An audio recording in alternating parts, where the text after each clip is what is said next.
Hello there, and welcome to another episode of What Do You Call It podcast.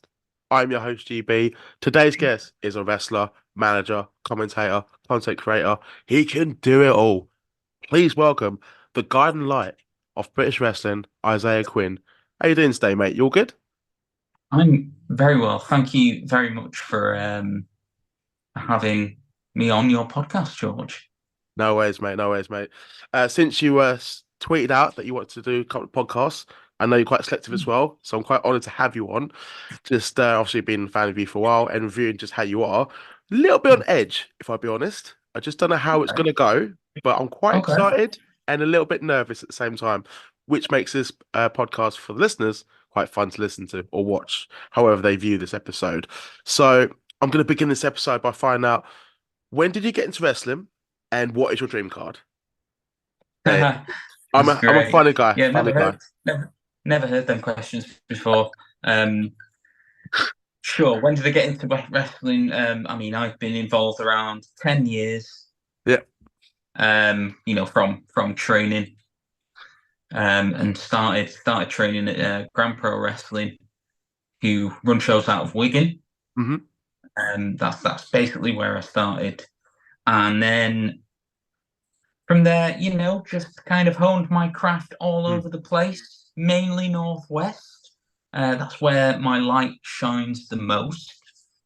And my dream card is I don't even think you're just going to answer this. anything that involves me and anything that doesn't involve Joe Blazer. Fair enough, fair enough. So, kind of like if you follow Isaiah Quinn already on Twitter, you'll know that he doesn't really like those questions. I've asked it. I was kidding, but I didn't actually think he'd go into it before. That's Um, that's the most I'm going to go into it. So fair enough, I thought fair you're going enough. to get. Hello there. I've got a special announcement for my next guest.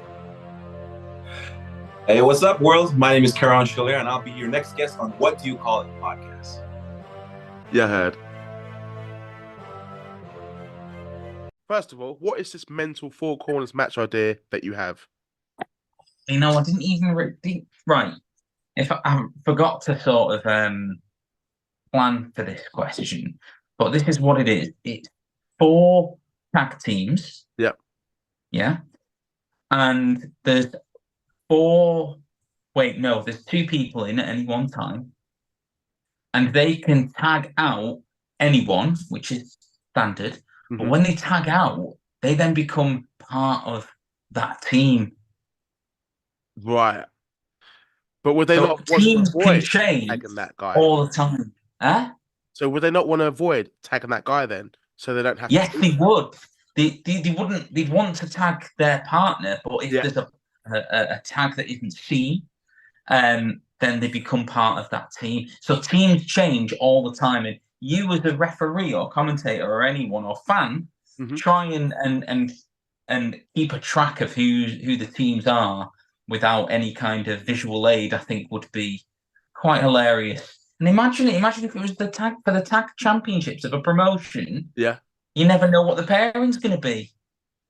That is true. That That's I, true. I think it's gold. They I could be think a it's lifelong gold. tag team, and then by the end of the match, done. New tag team Done. champions. You could be one half of that tag team. Exactly. And there could be a betrayal. There's all sorts. I haven't got a name for it yet. I'm open to suggestions, but Mental tag team. There you go. what was that? This could be the last great match invention. Just hope Vince Russo is not Well, listening to this episode. I hope he is. It sounds like a match that would be right up his street, Yeah. um, and I'm sure I have full confidence in him to do it justice. I like the idea. I like the idea. I've got a question for you, by the way, that's been asked on the Bird app, X, Mm, if you want to call it. So this comes from Pro Wrestling Reality at PWR Blog. mm. Give them a follow, by the way. So he asks, please ask Isaiah Quinn if he feels that in this day and age, that the idea of playing more of a faith-based character is something that will have relevancy in this era now. Interesting. Um, I'm not familiar with the group that has tweeted that or X'd that, as we now say. Did they? I mean, I used to do a little bit of faith-based sort of character, but I was very. I made sure that it was not related to any real faith. Yeah. I don't really like to pass so much opinion on what people's beliefs, and my cult was my belief, and people chose to follow me. The House of Isaiah, or the Following, or whatever names you want. Mhm. I think anything that is done in good taste and is different, I think there's a place for most things. Yeah, I'm not against it. What are your thoughts? What, me? I Yeah. think if it's in good taste and it doesn't kind of push the boundaries, I'm okay with it. I'm not a religious person myself, but I understand if you don't, if you go too far with certain things, Hmm. um, you know, people's beliefs and stuff, you are offending them, even though we don't agree, but that's someone's belief, and everyone's different. So I think if you keep it in balance and it's not OTT, then I'm okay Hmm. with it. But I'm saying this as someone who isn't, doesn't have any faith. I'm an atheist. Okay. Yeah. So I think we're the last word on professional wrestling. So it's agreed then.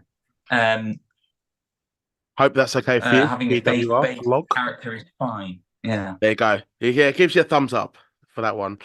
Um, I want to ask you about your debut in wrestling. The reason I asked this is I know it's quite a generic question, but Hmm. when I've asked previous guests, especially British talent like yourself, it can result in human stories. So I've got to ask. Sometimes it's like Royal Rumbles. They might have had their family there. They might have botched a little something or just whatever. I want to know about your official in-ring debut.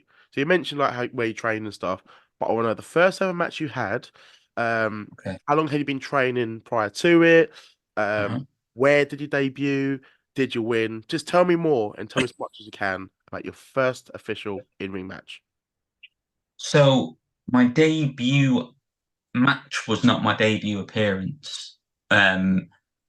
So something that Grand Pro Wrestling, Johnny Brannigan, were very, very big on was kind of gradually introducing characters and new performers Hmm. through in different ways. So I ended up appearing on shows a couple of times before I had a match with segments instead of matches. So my first sort of real match ended up being with Opera Mania, Matthew Brooks, uh, the golden voice of wrestling, I guess you could say. Um, we've wrestled many times since. Uh, there's no real funny stories other than yeah, I remember in that match I went to cover um, Matt Brooks, wanted to put him away early, and Hmm. as I hooked his leg to kind of get the leverage, his foot came and hit me in the eye, and it like sent my eye completely like glazed over, just Oh, one did you eye, do like and Paris Saturn or yeah, something? Just like, oh yeah, um, yeah. So that was the only part of that match. I mean, obviously, it was my first match. It wasn't going to be like world beating. yeah. Um, but I enjoyed that match, and gave me a lot of confidence going forward. But I'm yeah, glad that that's I'm kind glad that of it went well though, and that you're able to look back yeah, at it sort of yeah. with It was in confidence as well, despite being a bit glazed. Unfortunately, with being kicked in the face. yeah. I But mean, it was my fault, but hey. what was the inspiration for the Book of Isaiah? So I keep all of my teachings, George. This mind has so much going on, so much information that sometimes I have to put it down in writing. Mhm. not so much for me, but for people who are sort of receptive to my teachings. It's a bit of light reading for people so that they can understand, good ways to live their life as taught by me. I didn't always have the book. The book came about a little later when I realized, maybe I need to preach a little bit more about what I do to reach more people. Mm-hmm. And I did start off with a staff initially. I had a staff, a quite cool looking thing, which many people just thought I used to cheat and hit people with, but it wasn't that. It was a legitimate aid for me. Sometimes I had a little bit of a hip problem, so I needed the staff to help with supporting me. And then that healed up, and then I just went into writing down my teachings and using that book as a sort of proper method of engaging with others. How many pages is in the book? How many pages? Are you talking about pages in which my teachings have been written, or Yes. because there are blank pages as well? Well, in this particular volume, there's only been 2 pages written. There are 20 other volumes of the Book of Isaiah full of my teachings throughout the Yeah. years. But this particular book that I'm on now, all leather bound, by the way. Yeah, we're only on a couple of pages, and it just keeps getting more and more full. The more I spread my light, if you will. Now I get that. And you've even got like your own notepad that's basically full of wrestling Yeah, stories that fans tell can you actually what, purchase. Just they sell like hotcakes. I have sold over one of them books, and people just lap it up. Yeah. yeah.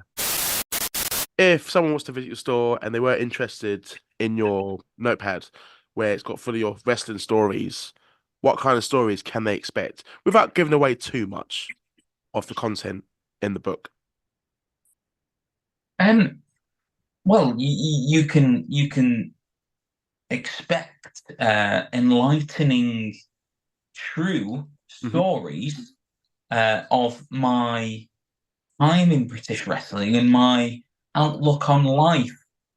Um, Forward by Paul Whitehouse, the well-known comedian on the English circuit at least. And yeah, I think there's some pages at the back there for their musings and how they can contribute to their betterment in life as well. So it's not just me talking at them. No, Mm.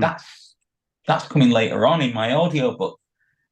This is an opportunity for them to kind of just get some ideas on enlightenment. I like it. So, I mean, it's also a reasonable price and it's made from recycled paper. So you're doing something good for the environment. Whilst contributing to your pockets as well. So everyone Of wins. course, and that money's going to the shared wealth within my followers in my commune. Yep. And it allows you to produce more content. Some of your content absolutely cracks me up, by the way. The was it the 12 days roasts? Mm. For the Christmas videos. I honestly it just had me stitches. 12 Days of Rose. Two kind of stood out to me: the Sam Gradwell one and the one PW one that you did.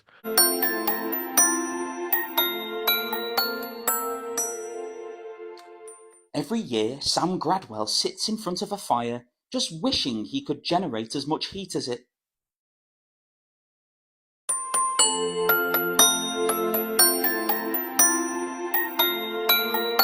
If you know, you know. I'm not going to go into too much detail, but the information's out there.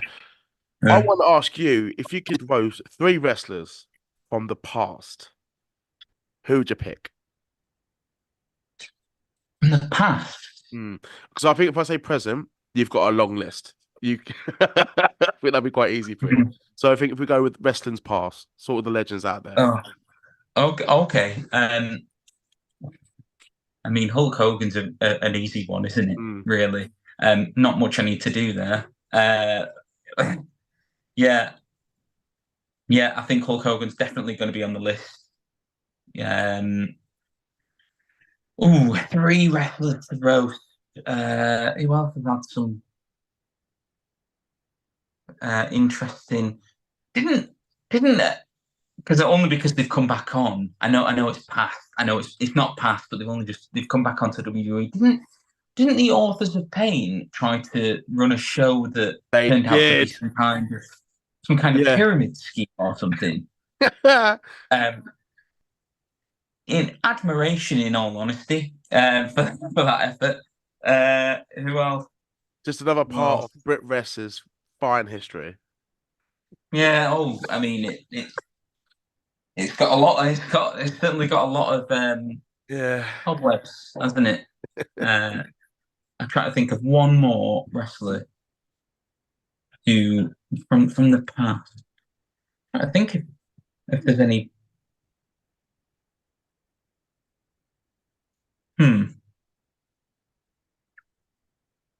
Probably go down. Ric Flair probably sounds like someone that would be fairly easy to roast. He'd probably cry though. Like he's one of those, he gives it all day long, but as soon as you get back to him, he's just like, "It's not fair. It's not fair." Yeah. Oh, that's a fact. Bobby Heenan knows. Stands out about you is your promos and your ability to talk. You got the gift of the gab. I'd like to ask you, what makes a great wrestling promo? Gosh, that's the golden question, isn't it? Really? If everyone knew the answer to that, everyone would have great promos. That is true. I guess my opinion, what I kind of like to do or like to see is just a little bit of what's the word? Just a bit of diversity in what you're doing. I think a lot of promos are someone's face in the camera, for 2 minutes talking at you, and it's quite difficult to believe a lot of people. If you can incorporate elements of different camera angles, I think that's useful because your attention is going to be fixed a little bit more because you're seeing something visually from a different angle or perspective. I think good content are things like skits, whether they're funny or not. Having actual interactions with other people. Just being brave enough to put yourself out there. And I've seen quite a lot of some of your skits and the content on the Guide Night YouTube channel and TikTok as well and Instagram. And I think it's quite funny personally, especially because I quite like that kind of dry humor. You laugh instantly. But I think just being brave enough kind of helps. I mean, I'm not saying I'm a good promo or anything. I'm just kind of, as a fan, sometimes I think it's just nice to have that diversity, like you said, and just separating yourself from everyone else as opposed to shouting, "I'm going to kick your ass tonight. Be there 7 p.m. at the school civic." Yeah.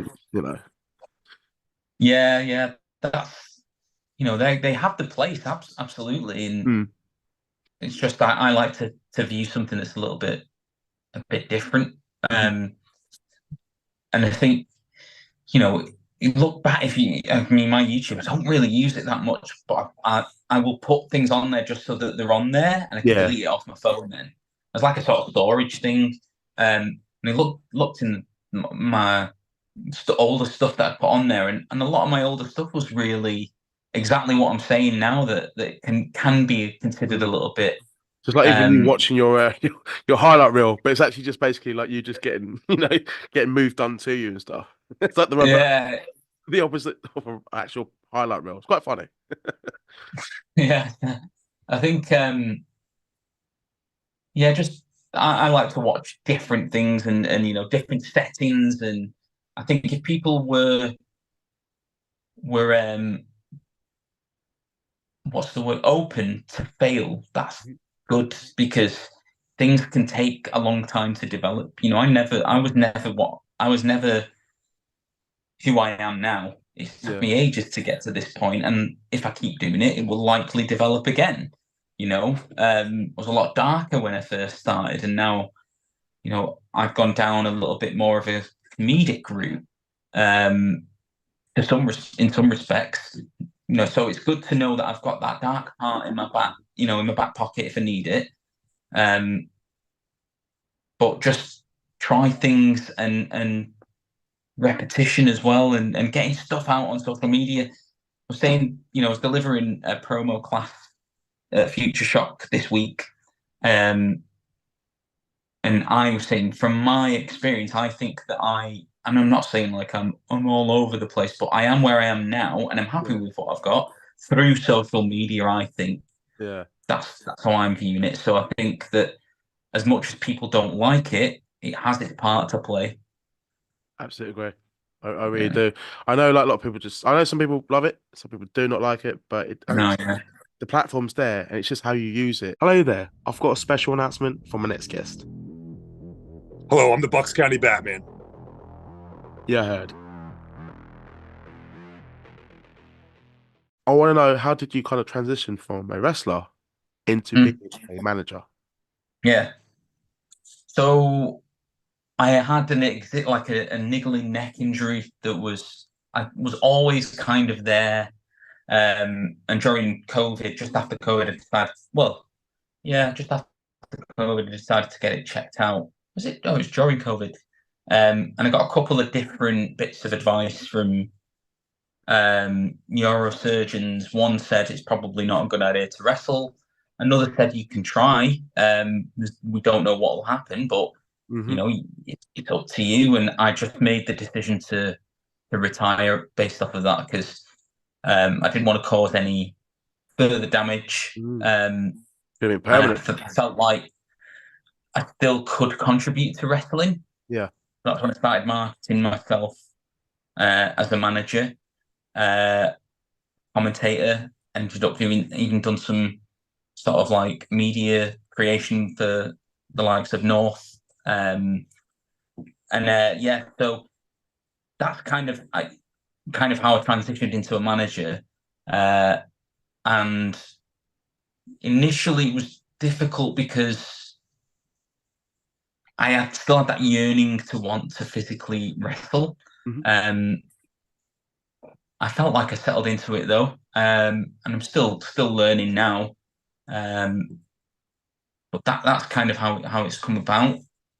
And off the back of that, Future Shock were also very kind and said, there's a commentary spot open for you. So I've been doing a bit of I've been doing their colour commentary now since pretty much the world reopened post-COVID. How have you found commentary, by the way? I personally, as a fan, I find it kind of nervous because while you got, obviously, if you like as a character like yourself, you got to be sort of in character, but at the same time, you got to call the moves, you got to put over the talent, you got to be focused. But I want to hear, like, is it quite difficult when you first did it? Yeah. So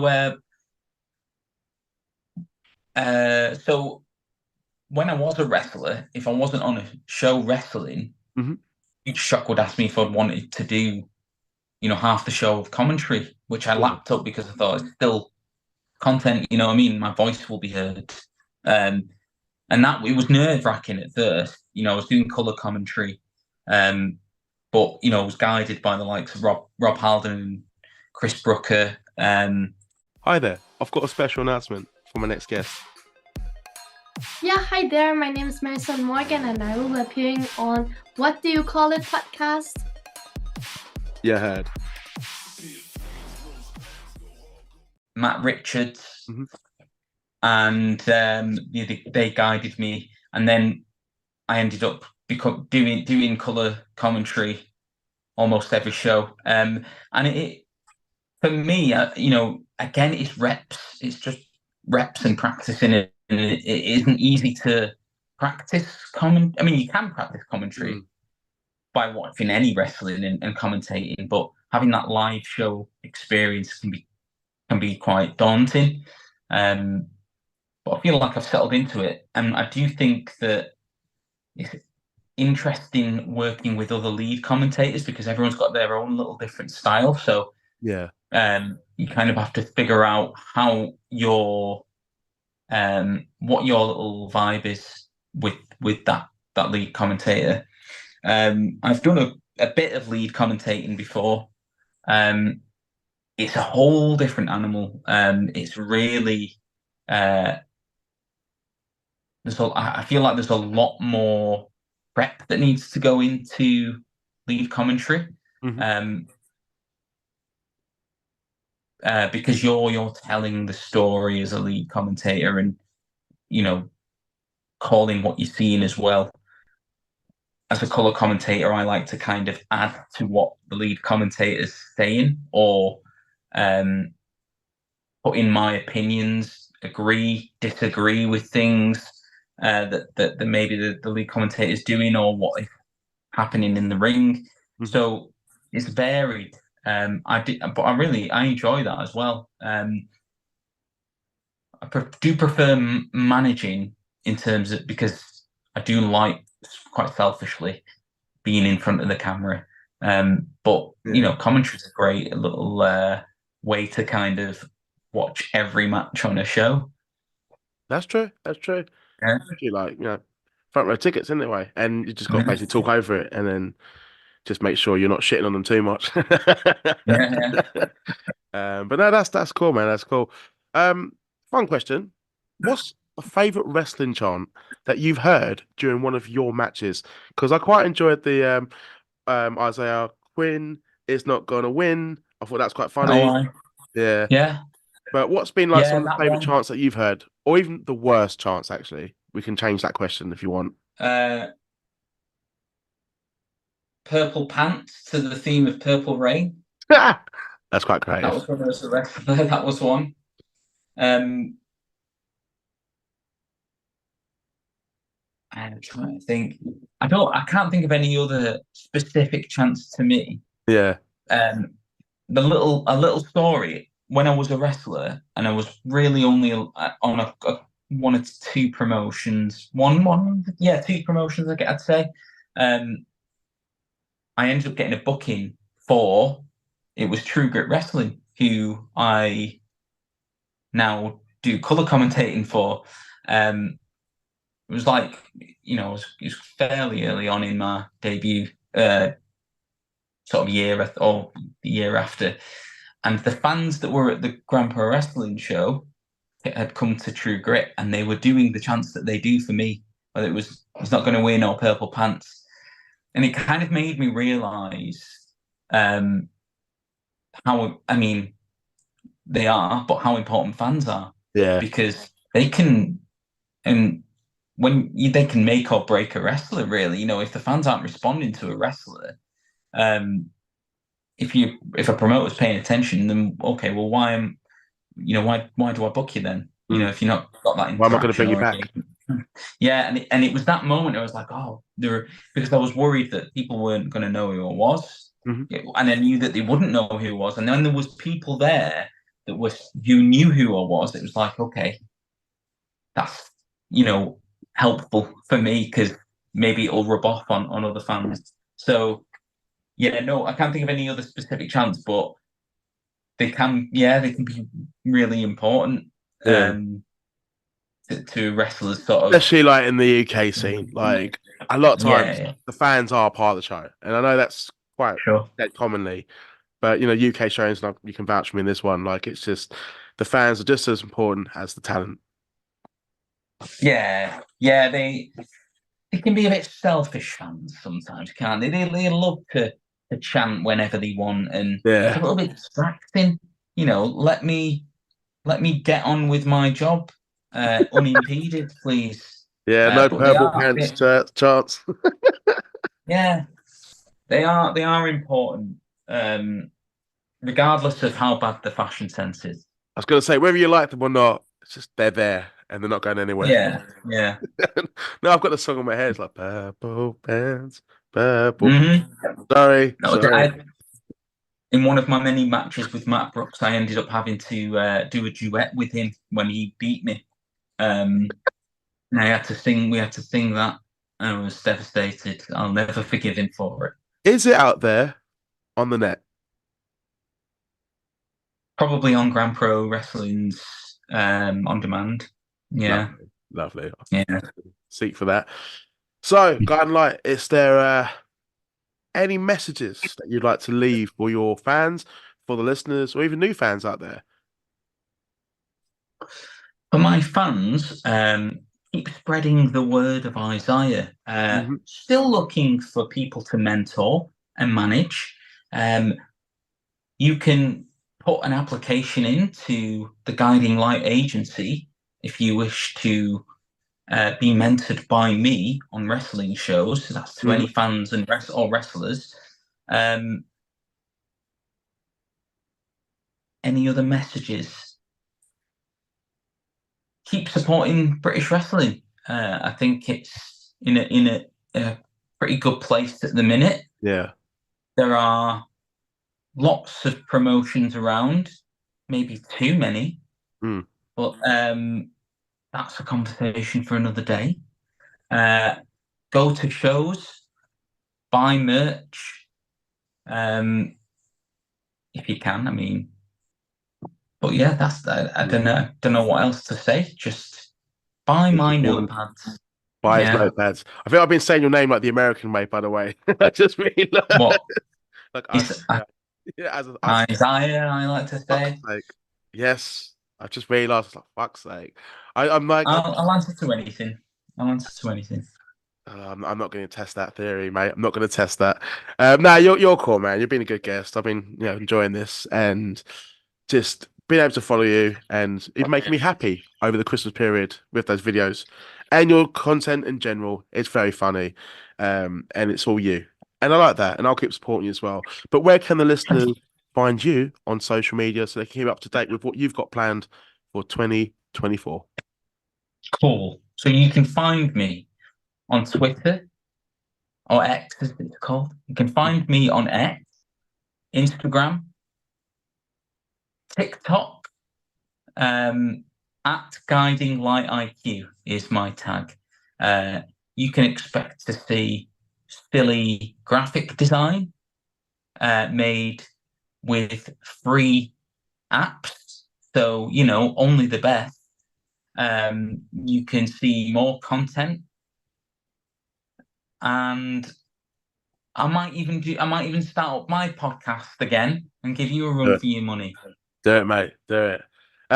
Mine's not very good, so yeah, probably overtake me. Oh, well, I was going to say, don't put yourself down like that, mate. But I mean, if it's not very good and you decided to get me on as a guest, it's going to be a lot better. No. I'm just not a very So, confident person, but no, that's all good, mate. I hope it hasn't been a bad interview. I think it's been good, but I tell you what, I can't think of a better way to spend 40 minutes. What a lovely 40 minutes this has been. Probably more so for you than it has been for me. But appreciate it, mate. Appreciate it. I'll send the listeners your way. If you can all follow me on social media, that'd be awesome. If you can follow the Guidelight on his social media handles, that'd be great. Like this video, subscribe to the channel. That'd be great. See what I've got lined up as well on my Twitter. I will have some guest announcements. But for now, everyone, I hope you all have a great week and enjoy the rest of your day.